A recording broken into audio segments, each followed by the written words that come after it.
The underbelly of the beast part was I was underage.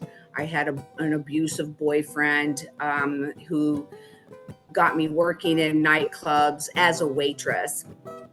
And his cousin's girlfriend was a dancer. So that's how that little circle. And it was in Louisville, Kentucky, is where I grew up. And one evening I went into work. I'm trying to think of the name of the club. It was something like the Dollhouse or some very cliche type name of a place. Welcome to Conversation for the Soul. I'm Linda Christine. Today I had an amazing conversation with Tandy Bowyer. This woman has been through everything in her 67 years. She started off as a burlesque dancer and since then has transformed her life many times over and over and over again to get to where she's at on her spiritual journey now.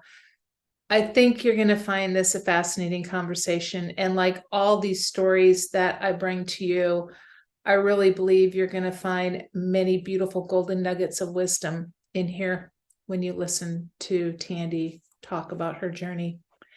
And I'm going to ask you all again, like I do every time, please like, share, and subscribe. This is how these beautiful stories get out here. This is the only way we can get some sort of reach and traction with the algorithms that all the social media is putting out there. So share these everywhere you can. If any of it resonates with you, talk about it, share it with your community. I would be so very grateful. And now I won't waste any more of your time. Let's get on to our conversation with Tandy.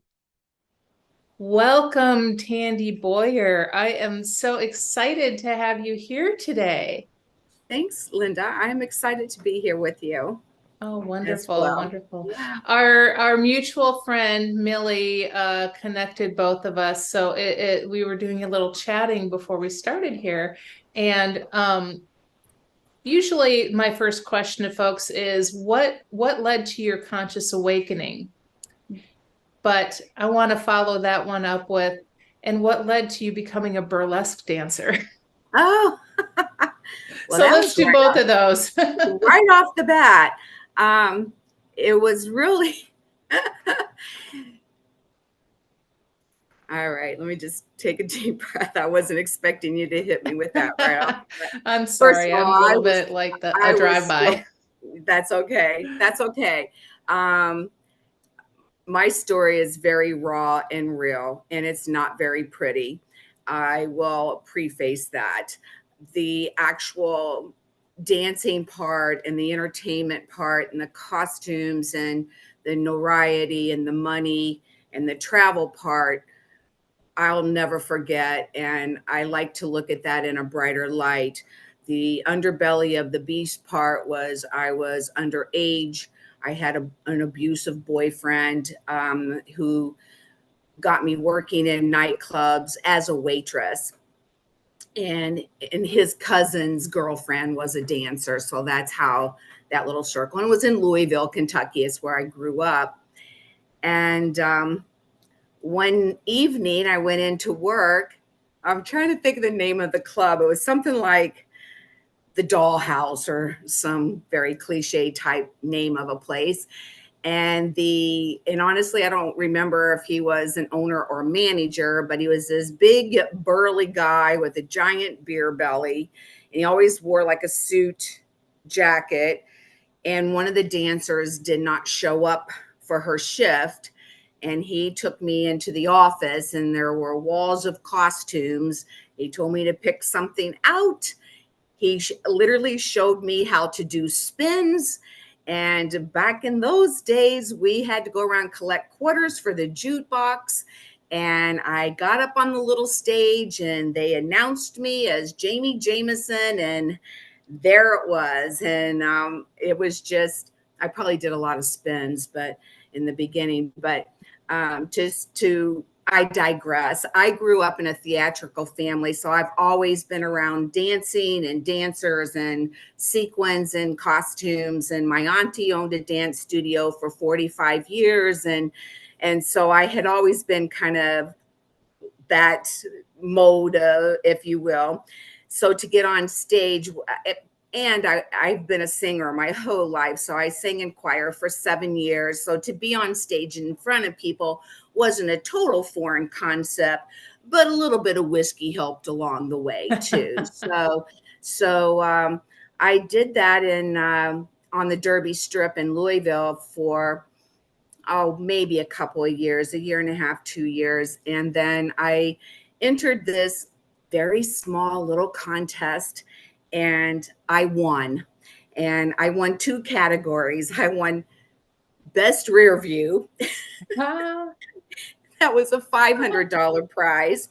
And then I won the contest. So I was Miss Nude Kentucky 1979, and I had a agent, and I took my little show on the road and with my boyfriend. And over a period of about 3-4 years, I traveled to and worked in over 35 states. I could probably sit down and write a list. I'm a very anal Virgo type person. I remember more than I wish I did.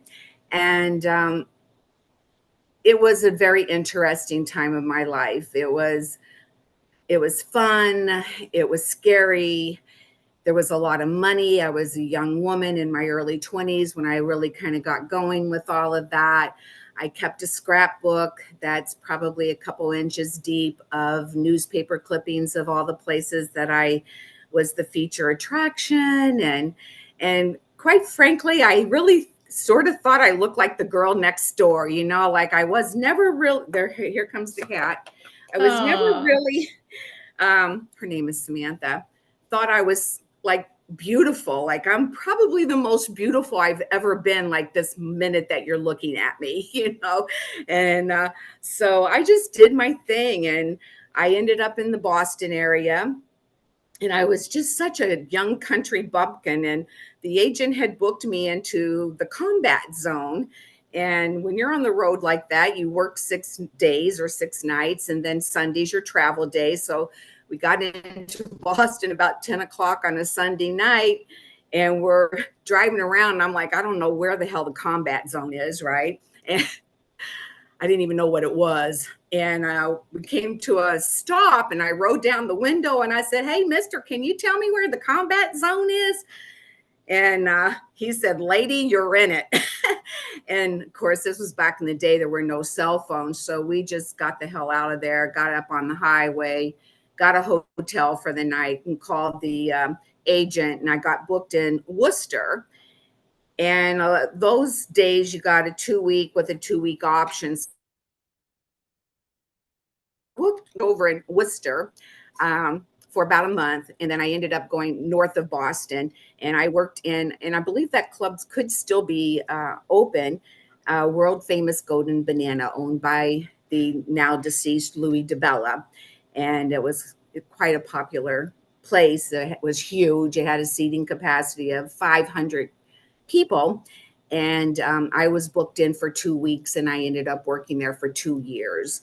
And from there, I just stayed in the Boston area. The boyfriend left, and I'll spare the details on all of that. But I just kind of reinvented my life in the Boston area, and I lived up there for 22 years. So for most of that, I was a dancer.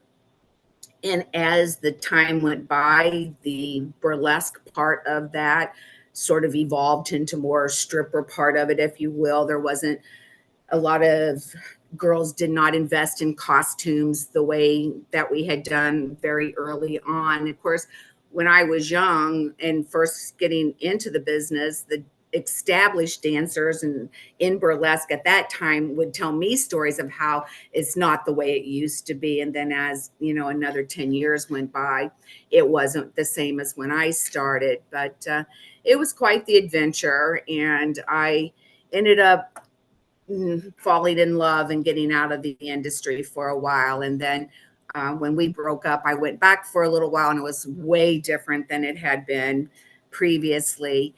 And then I was in a car accident. So that kind of ended all of that. And shortly after that, I ended up moving to Florida. I got married to a man I met in one of those clubs that I worked in Massachusetts. I was married for 10 years and he passed away 10 years ago. So I got the cat again. I've been in Florida 20 years on November. This is the baby. Oh, she's beautiful. Yeah, the other baby's in the bedroom because he's a yappy little Yorkie. So he's on Ah, punishment right now. So that's a real brief little synopsis of how I got here. A lot of those clubs were owned by quite nefarious types. And so I met a lot of very interesting and kind of scary people along the way. I was very blessed through all the drugs and alcohol that were flying around me that I made it out of that industry pretty intact for all that happened and all that I saw and all the people that didn't make it out and just an amazing array of people from gals like me, gals with kids trying to support their family, you know, yeah, and the other side of that coin. So we'll leave that mm. with no judgment there. But so anyway, I So had how do you transition from that into being such an active member of the spiritual community? that was a journey in itself. I broke off that relationship with someone I was very much what I thought at the time in love with. Of course, I years had to go by before I realized that it wasn't right for either one of us. Two wounded people trying to do this thing, and it just wasn't going to work. And he was a very heavy drinker, and I was drinking a lot at the time. But I broke off the relationship, and I beat myself up pretty bad for a while. And I'm quite tiny. I'm just barely over 5 feet tall, and I gained over 100 pounds. And Wow. I was in so much denial after being an entertainer and on stage and all the costumes and all the beautiful things and hardly ever weighing more than 110 pounds. Then I just got sick of myself. And one day, when I first moved to Florida, I had a townhome on Cocoa Beach. And I remember the day I was sitting there. It was about 2003, early 2004. And I said, if I don't get up and walk out the door and do something, nothing is going to change. I had gotten a diagnosis of type 2 diabetes, and that was really the catalyst of my stepping into holistic health and wellness. And I went down the street. I don't know if you remember that little gym called Curves that was for women. And I joined and I was so excited. And I'd been going to the doctor. I didn't even have health insurance until I got married. And I guess 3 or 4 months in, I'd lost about 25 pounds. I was so excited. I couldn't wait to go see my doctor and tell her the great news. And she goes, well, that's just wonderful. But not only can you do more, not only do you need to do more, you can do more. And Curves is for little old ladies. Those machines run on rubber bands. And I was so crushed, but she gave me a referral to her personal trainer. And I was like almost sick to my stomach to go to his studio as a private studio. But I walked through the door and he made me feel so welcome and loving. And we are still dear friends to this very day. And he helped me lose the 100 pounds and reverse type 2 diabetes. And in 2006, at almost 50 years of age, I became a personal trainer. And that started my whole journey of just wanting to my goal at that time, we talked a little bit about hitting 50, was to hit 50 fabulous. And I did. And I felt so good and I was so strong. And then 3 years later, I had a spinal cord injury that stemmed from the previous car accident from years ago. So my cervical spine is titanium. So that put a little bit of a damper on my gung-ho-ness for a while, if you will.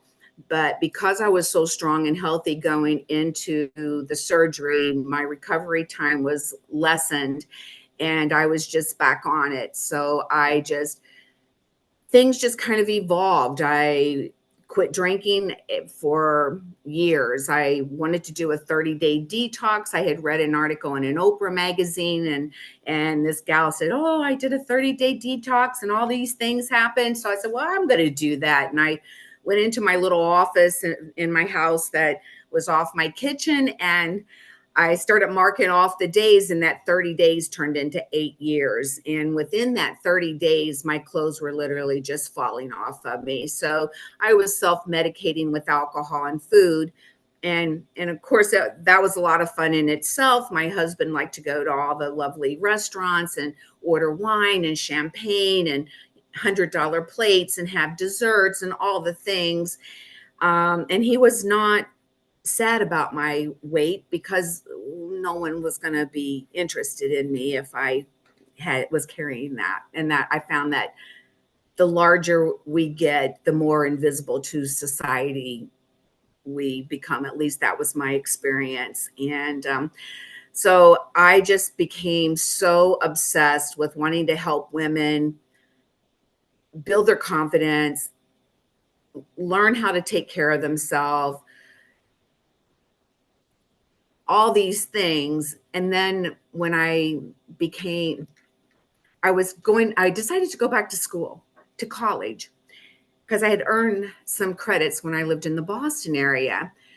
So I did. And this is I was all over 50 as well, right? You're over 50. I went back to school in my early 50s. That's beautiful. I love that. It was, thank you. It was very challenging to be the oldest one, in this college. But there was a YMCA attached to the school. So I would schedule yoga classes around my business classes. And one day this little gal came up to me and said, "Are you a yoga teacher? You're so good." And it was like, "Oh, I'm going to be a yoga teacher now," so never mind the business classes, never mind the real estate license. I had all these things. And so I did. That began my journey into yoga as a teacher. And I remember, just to circle back around to answer your question about how do I go from that life I lived previously to the spiritual journey. And it sounds so cliche and corny and woo-woo to say this, but yoga changed my life. I'm going to try to say this without crying. I'm an empath, and I will never forget this day. Back then, you were required to take the level 1 teacher training twice because there's just so much information. They want you to, truly embody this. So I went up to Orlando to the RDX Sportsplex, and it was a huge facility. It's where the Orlando Magic, and I'm not a sports enthusiast at all, so I don't know too much about the team, where they house their trainings and stuff. Huge, beautiful place. Walked in, there was 52 people like me learning to be a yoga teacher in this class. And I always was amazed at how you walk in on a Saturday morning, strangers, and at the end of Sunday, we're all friends. And the master classes are usually about 2.5 hours or so. And the gal that taught the class on Sunday read a poem by Robert Hastings, The Station. And I was in Shavasana, and a little tear trickled out of my eye. And at that moment, for the first time in my life, I fell in love with me, who I am, what I stand for, what my purpose is. It changed me forever. It sounds ridiculous, but it's true for me anyways. And I was so passionate about yoga, and I just wanted to share it with everyone, more than the postures or more than the class, because we've so westernized it. I wanted people to learn about, the names of the gods and goddesses, and the story behind the names of the asanas, and I just did all the classes I could. I just was obsessed with it. And a studio I was teaching at, the young lady that owned it was diagnosed with stage 4 colon cancer. And I took over the studio for her. And that's how I ended up with the studio for almost 7 years, and it was a wonderful, wonderful experience to be part of that and to be the teacher. And I don't teach as much today. I don't have a studio, but even at my age, which I mentioned earlier, I'll be 67 on my next birthday.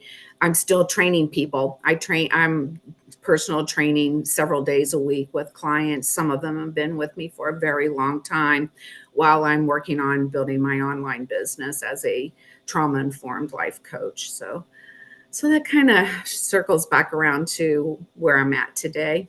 Wow, that's a lot. And I know Yes, that's just the tip of the iceberg for you, I'm sure. yes, ma'am. Yes, Wow. ma'am.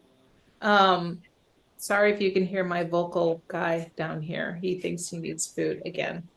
Oh, Um, yes. it seems like it's so interesting. It seems like yoga and Reiki, however you say it, are the gateway drug to the spiritual community. Exactly. Exactly. Yeah. So, So how did you expand out from that into your trauma-based life coaching?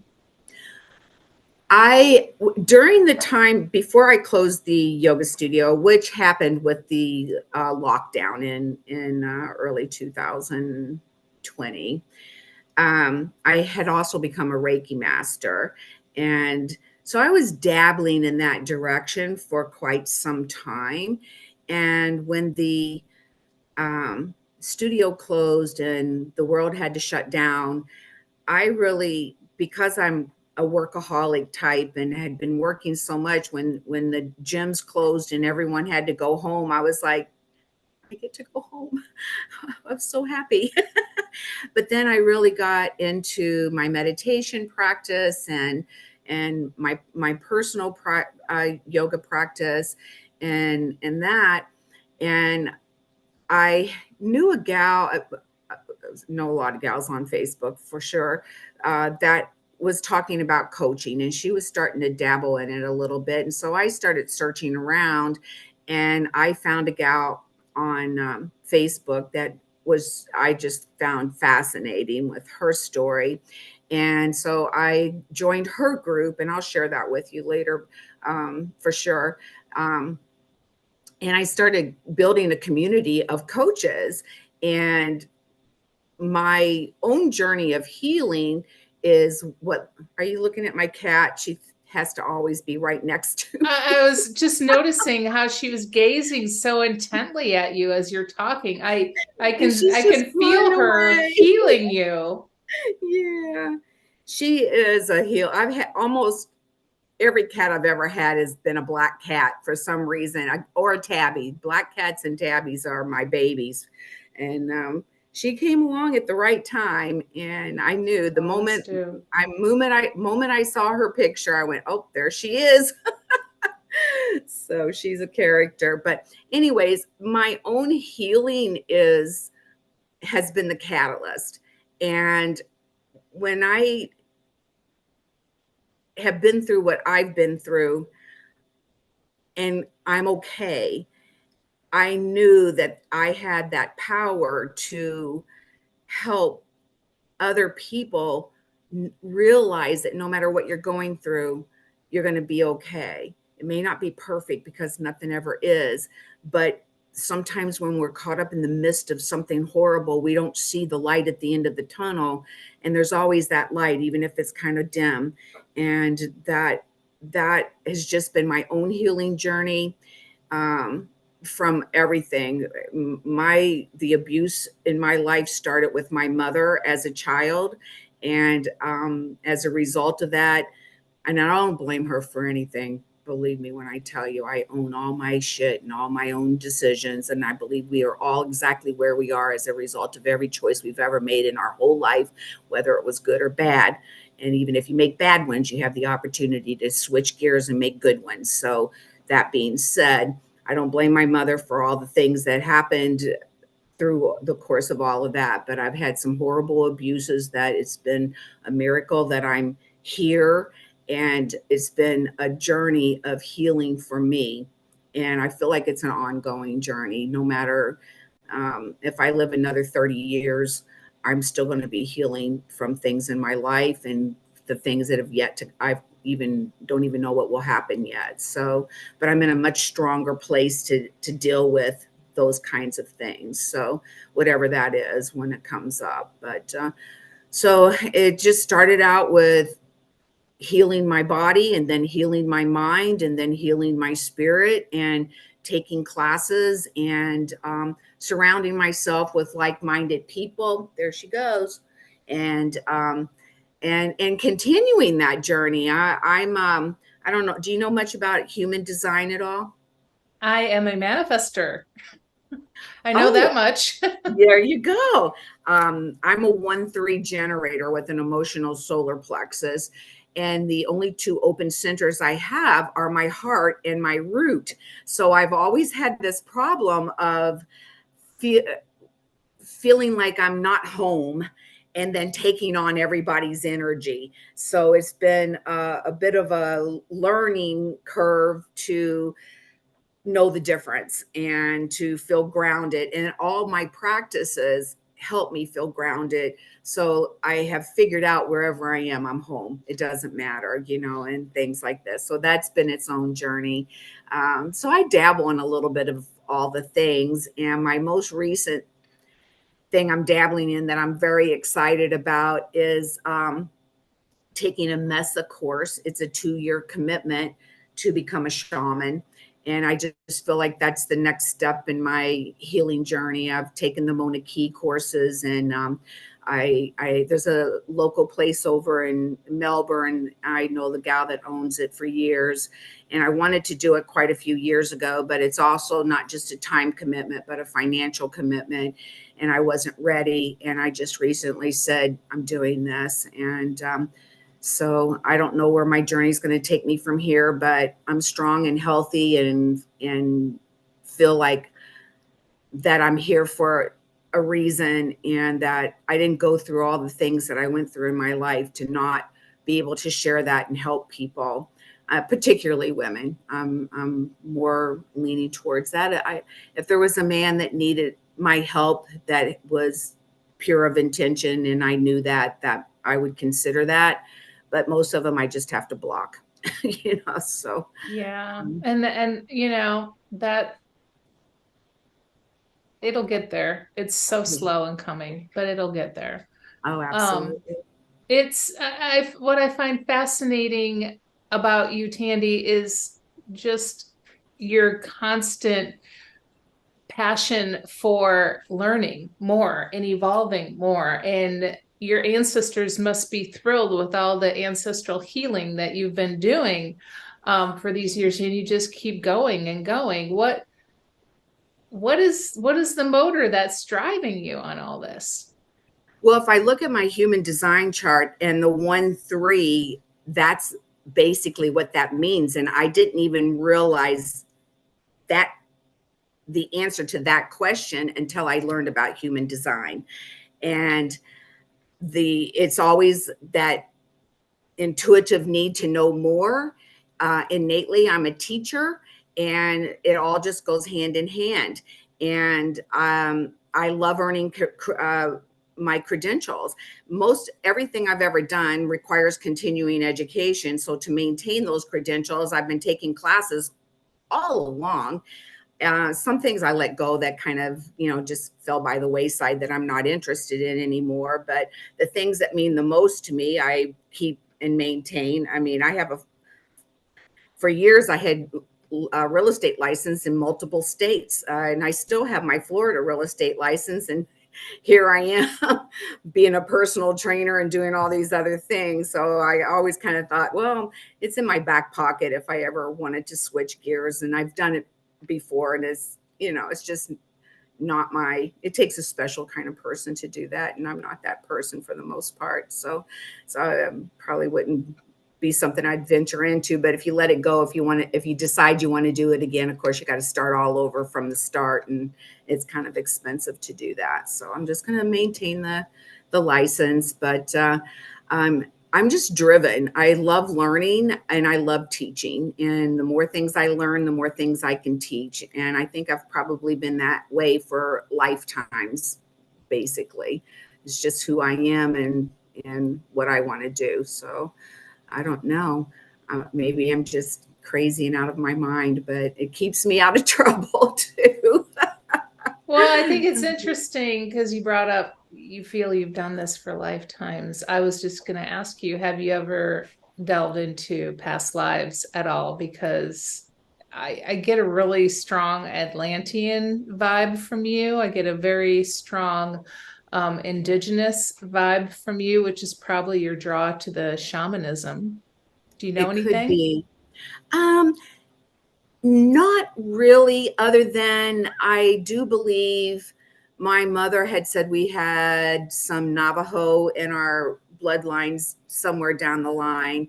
And she sat down. My mother is still living, by the way. I do not have a relationship with her, but some time ago, she did her side of the family history dating all the way back to the Vikings. So I always found that super interesting. I do know that I'm not standing alone ever, that my ancestors are standing stacked behind me. I do not have children. My mother, as I mentioned earlier, was the abuser in our family. And I think one of the takeaways from that for me was that it was horrible to have children. So I never did. And I just felt like, I don't want to say this and sound horrible, but I never wanted to end up like my mother. You know, she just is not she's a miserable, negative person, and I'm not that. At least I'm not that. And so I just felt like I'm healing all of these lines, but the buck kind of stops here with me. And the abuse and the addictions and all the other things that I've been through, I'm healing all of that. And I'm healing that so that I can help other people heal. And if that makes sense. So, but no, I've never really dived into that. I believe it wholeheartedly because I believe all that kind of thing. And I've been interested in learning about I'm not sure I'm going to pronounce this right, the Akashic records. I don't know if you know anything about that, but it's just one of those things I haven't gotten around to yet. So that's supposed to give you some kind of a blueprint about your life anyway. So that would be fun. That would be an interesting thing to learn.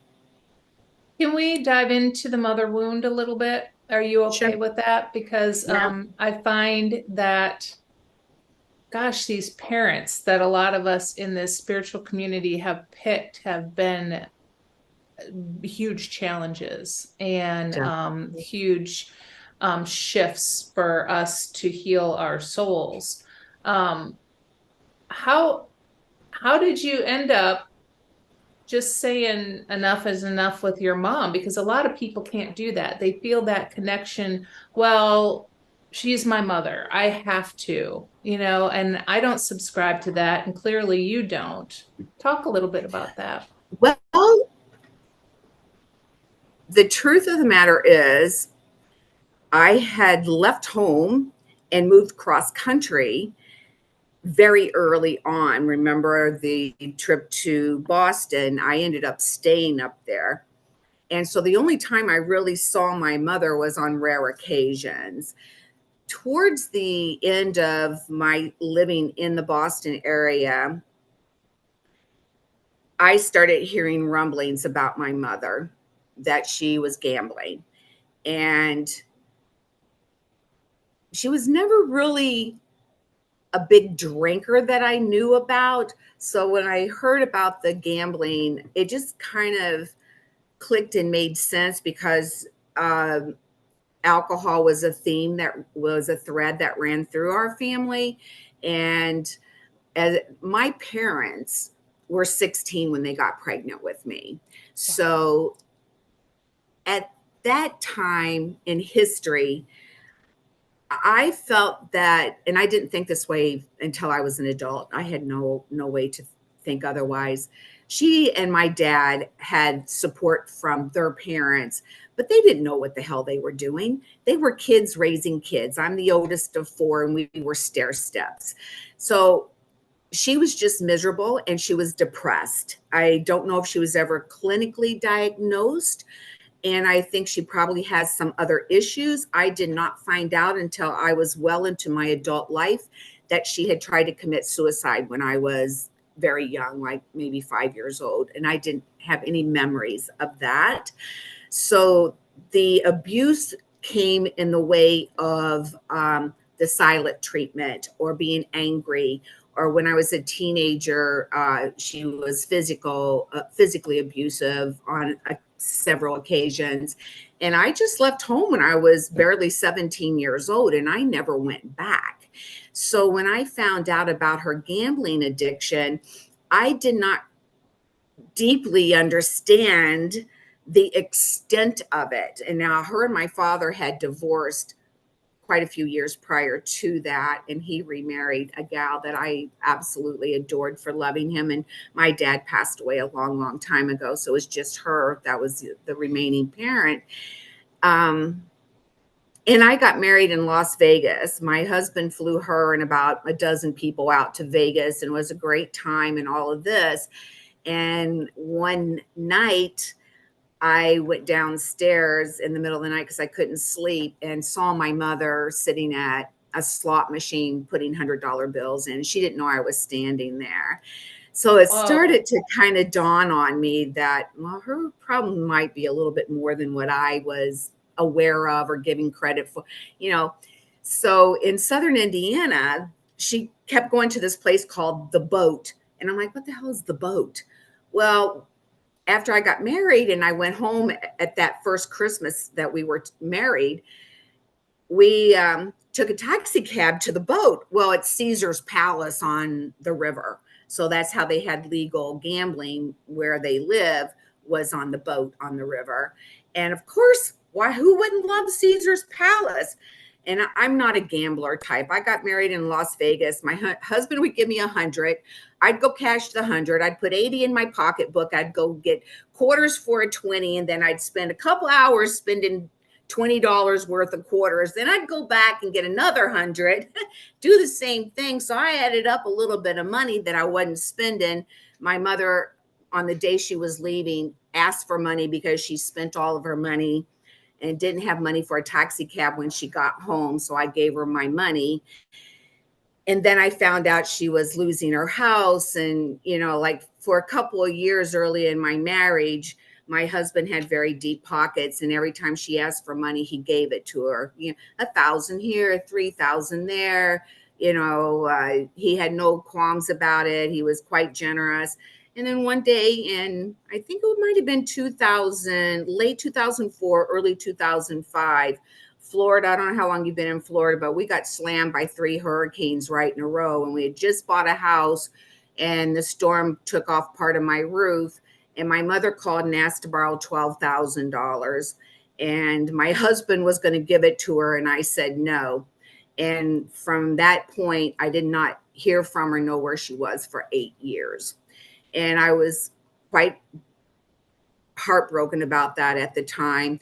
And long story short, but we reconnected for a little while and she was just getting worse and worse. She has a chronic illness from smoking cigarettes. She still smokes cigarettes. So no interest in trying to do anything to better her life or her situation. And the last time I talked to her, really, she asked to borrow money again. And I said no again, because she had indicated she had revisited some online gambling site. And I just don't want to be the enabler. Like, I didn't know I was enabling before. I didn't think I even really knew what enabling meant 20 years ago. So the healing and that saying that that's enough, that is enough. She made it easy by not contacting me and blocking me and this kind of thing. So I do love my mother. I love her dearly, but I cannot have a relationship with her. That has everything to do with my healing, my not being a people pleaser anymore, setting firm boundaries, because I deserve to have the best life I can carve out for myself after all the things that I've already been through. I'm not going to take it from my mother. And I also have a sister that's sort of in the same vein with her. And so it hurts my heart. But I also said earlier, we are all exactly where we are in our life as a direct result of every choice we've ever made for ourselves. And if you're having a hard time in life and you can't do something about it to help yourself, then I'm at a loss because I can't do it for you. You know, you have to want better and you have to do better to be better. And they don't want to do that. And they like to be the victim, and they like to make you feel sorry for them. And I'm just got it to a point in my life that if you feel sorry for yourself, you're doing a good job on your own, because I'm not going to feel sorry for you too. It might sound kind of hard, but I know what I've been through with my mother and my sister to be able to keep that boundary in place. And it's not easy. It really isn't. And that's when my meditation and my mindfulness and my all my little tricks that I use for my own healing and spirituality come in very handy when those people are trying to get back to me. And years will go by, and then all of a sudden I get an email and it's a bomb being dropped, and I'm like, what am I supposed to do with this? And there's nothing I can do. There's just nothing I can do. So, you can love There's them from afar. there's people on their healing journeys that may not even realize the things that they're doing are only hurting them and keeping them stuck to where they're at. And you hit on people pleasing, and I know quite a few people pleasers in my life, and it hurts to watch it because they don't even realize that they're doing it. They're just constantly enabling people and putting their own life on hold for others. Right. And how do you deal with that when clients come to you in that shape? I try to be firm without sounding mean about what I believe we have to do, and that's setting boundaries. And more than the people pleasing part is the setting boundaries part and keeping those boundaries in place. And of course, acknowledging our own pitfalls of being that people pleaser person, and learning how to listen to your sacral. If it's a hell no, it's a hell no. And learning how to say no when you mean no, and saying yes if it feels right. But in my particular case with my mother and my sister, we have addictions around what their problems are: the gambling, and with my sister, drugs, for decades. And it got easier for me to say no when I realized I wasn't helping them and when they needed money. And I've heard, I worked in nightclubs for 15 years. I've heard every freaking thing you could think of. My sister calling me in the middle of the night, oh, they're going to turn my power off if I don't pay the bill. And I'd be like, well, give me the account number. I'll call them tomorrow and pay it. Oh no, I need the money. You think I don't know what you're talking about? And I've gone above and beyond. Almost 20 years ago, I moved her to Florida, and within weeks, she was not coming home. And I caught her in the middle of the night doing drugs in my home. And I said, you have to leave. And that was hard. I love my sister. I hate to see that that's the choice she's made for herself. But you have to have the desire to want a better life for yourself. And that's how I was turning my life around. I mean, I've spent the better part of almost 20 years, and I'm still a work in progress of working on being the best person I know how to be. And I'm still perfectly imperfect. I'm never going to be perfect, even though I'm a Virgo. There's that. But just being a work in progress and being proud of how far I've come, and being sober for years and years. And I love to wake up and feel good. And I don't ever want to wake up and feel bad because of substance abuse ever again in my life. And that was my personal journey. And that was hard. And I didn't have anybody to lean on. I pretty much pulled my own damn bootstraps up.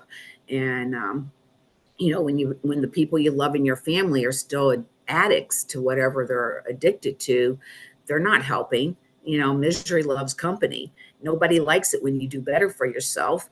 So now I'm a different kind of black sheep because I have a great life and I'm doing wonderful things and I'm sober while I'm doing it.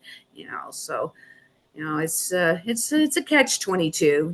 There's people you're gonna love, and you just got to love them from a far away place. And I think you have to just figure that I can put all that information out there, but the client or the friend or the person I'm talking to has to have that aha moment for themselves and go, something's got to click, and you just have to make a better choice for yourself. And sometimes it pisses people off, and that's too bad for them. I earlier when we were chatting before we turned the recording on, and I said something about being a burlesque dancer. Well, that was 40 years ago. If someone has a problem with me not liking me because of choices I made 40 years ago, that's on them. That's not the person I am now, because oh, just this evolution. And I'm not even the same person I was yesterday, never mind a year ago or 10 years ago when my husband died, or 20 years ago when I married him, or 40 years ago when I was a burlesque dancer.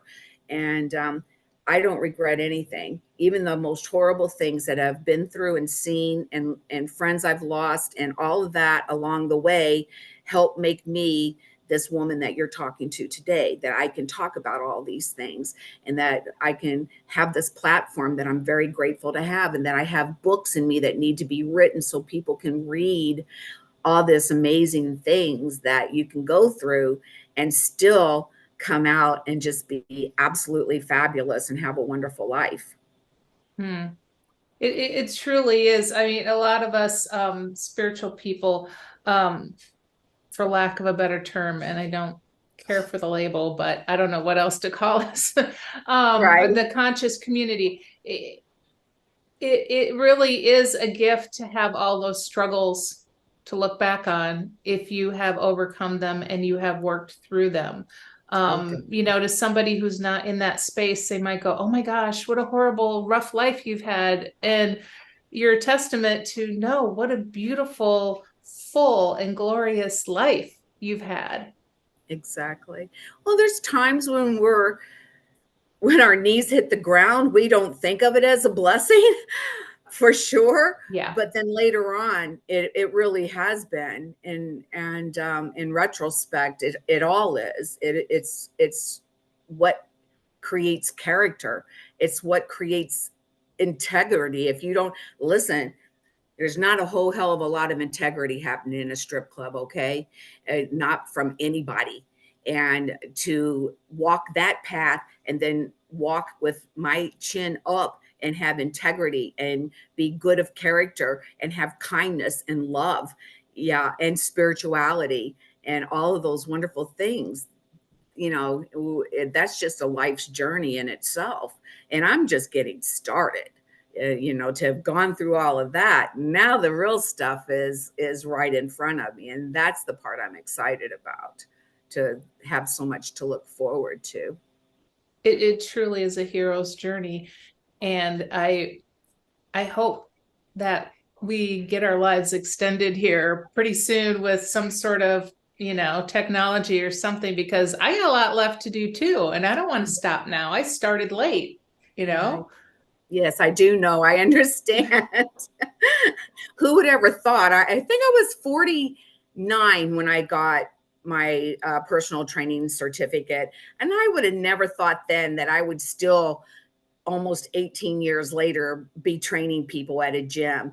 And how much fun am I having? Oh, for crying out loud. I've worked in the same gym over here for like 12 years, and I know everybody, and they're like, hey, I'm like, oh, yeah. So it's fun. And teaching classes. I don't really teach classes anymore, but all my students are there. And I live in a small community. Every time I'm in Publix or something, hey, how you doing? And looking like, oh, those cookies for my grandkids. Like, I don't care if you eat cookies, for Christ's sake. You don't have to hide your cookies.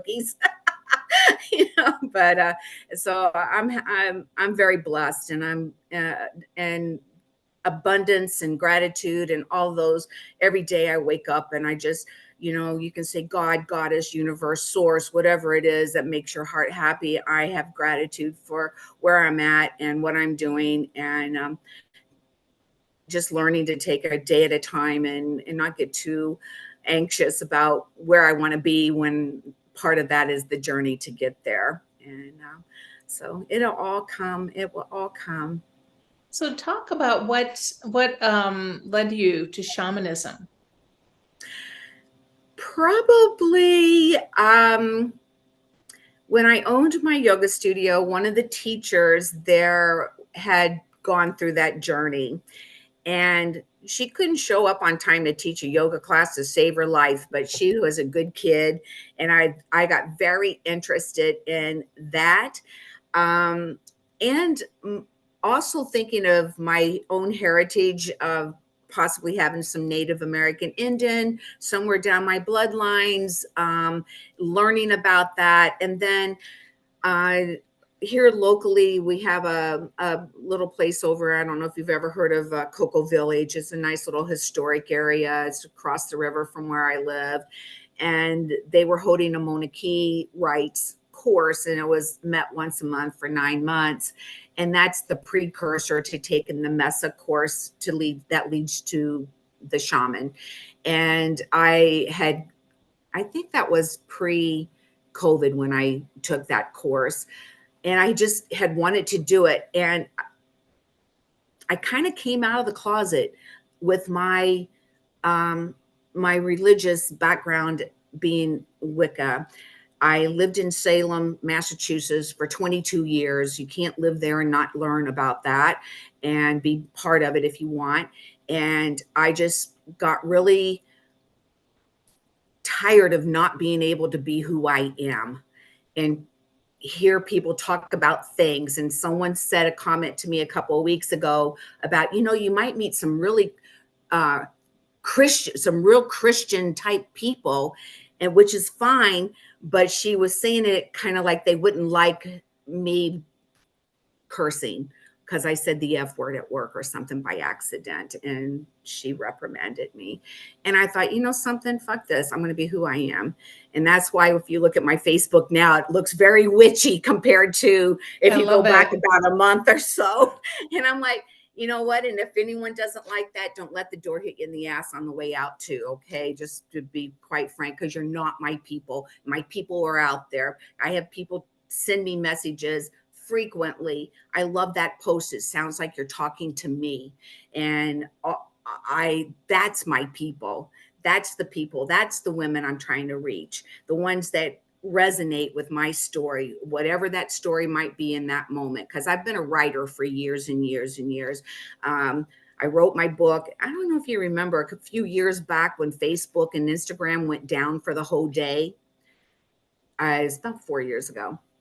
And I'd been writing these marvelous posts, or at least I think they're marvelous. And sometimes I read something I wrote and go, damn, you're good, girl. So I went back through my Facebook and copy and pasted years of stuff on Word, so that if Facebook went away, that I didn't lose all my content. So I still check my memories every morning, see if there's something in there that I need to save. But hundreds of thousands of words are saved, and I can just go in and pull something together if I'm having a dry spell and I'm not sure I feel like writing any content, because a lot of it's energetics too. Sometimes some days are just not going to be the day you want to write something. I always have something I can post, and I have women reach out to me frequently and just go, sounds like you're talking to me. And I'm like, I am talking to you. And if there's someone else that looks at it and go, well, that woman is out of her ever loving mind, fine. There's a button you can click that says unfriend, and you can go about your business and not have to be there. And it's okay. There's like 8 billion or something people in the world. I think a few of them are going to like me, and the rest of them, I'm okay if you don't. Either way, I've always had that attitude. I'm not that people pleaser person. I'm not worried about if you like me or not. I'm a good person in my heart. You don't have to believe what I believe about anything. That's okay. Yeah, it makes complete sense. I think the witch wound is coming up for a lot of people right now. I actually bought that book and haven't been able Oh, to dig into it yet. oh, cool. Yeah. But there's so many of us who feel that pain and now I think are stepping into their power as well and just saying, listen, this is who I am. And this definition of a witch doesn't necessarily fit, what I am, but I am a witch. It's Yes. somebody who just is so in tune and so in touch with nature and uses herbs and creates beautiful affirmations. And how it got so ugly is so sad. Exactly. You said it in a nutshell, really. I do believe all of us women, particularly, have a little bit of witchiness in us for all those things that you just said, even if you don't recognize it as that, or you feel confused about it, or the misconceptions and the stories and the stupid movies that they put out about it isn't what it is. It is just what you said. It's about being in tune with nature and choosing um, holistic alternatives to prescription drugs. That's something else during my 100-pound weight loss and type 2 diabetes, and my husband being sick for a long time, going to the doctor and getting put on prescription drugs. And around 2015, after taking anti-anxiety and Ambien CR for years, at this point, it's several years, I weaned myself off both those prescription drugs with essential oils. So on my 3-month visit to get my prescriptions refilled to see my primary, she came in, she was going to write me out a prescription. I said, oh no, I'm not taking those anymore. And she's like, what? And I says, oh yeah, I weaned myself off of them with my essential oils. And in a joking way, she said, well, I still have 2 kids to put through college. That was the last time I ever went in her office. And I will always use any alternative to chemically they don't care. It's all about money to them. And you're getting me on a whole nother topic about this broken healthcare system. And that's part of where all of my history of being holistic and in nature and using herbs and all those things that we can do for ourselves to stay healthy have kept me where I'm strong ass healthy, going to the gym and training clients and getting up and working. And I work another job 3 days a week as a physical therapy tech. 2 of those days are 10-hour days. So I'm a badass at my age and helping people physically, never mind without the spiritual aspect of it. I really draw a line there, and unless someone asks me, I don't talk about that, because it's a small community, like I said, and kind of Yeah. closed-minded and stuff. So, but I have been I don't know. I just woke up one day and I just said, I'm not going to hide who I am anymore. And no one has to like that. And if it costs me my job, I'm working everything I can to maintain the lifestyle that I have and whatnot. And I'm humble. Believe me, I will be very happy to someday brag about my 6 and 7 figure business on that I created online. But right now I work my ass off, and I'm going to just keep doing that because that's what I do. But no one has to like anything about talking about witches or spirituality or yoga. For Christ's sake, some people think yoga is worshiping the devil. So, like the ignorance around that is just beyond to me. So I'm just going to keep doing all the things and shining my light as bright as I can because that's what I do. I love you, Tandy. You are Oh, amazing. You are thank saying you. everything that I feel. Oh, good. I love you too, Linda. Thank you. Oh. I appreciate you so much and sharing your story today with everyone. Please let everybody know, how can they get a hold of you? Do you have something special going on right now? And I will make sure to put all that information below and in underneath. Oh, wonderful. Well, of course, there's Facebook. You get Tandy Bowyer _ the alchemist, and this is the same on Instagram. And I have a little website that I have my email address. You can contact me there. It's www. Of course, thealignedalchemist.com. And you can always just reach out to me. I have several different ways to work with me at several different price points. I do charge for I used to call it a discovery call, but it's more of a clarity call. And I do charge a fee for that. However, if you wanted to work further with me, I will take the amount you paid for that fee and apply it to any course that you choose that you want to take. So I like to be helpful like that, but also I don't really have anything that's free except, just my delightfulness.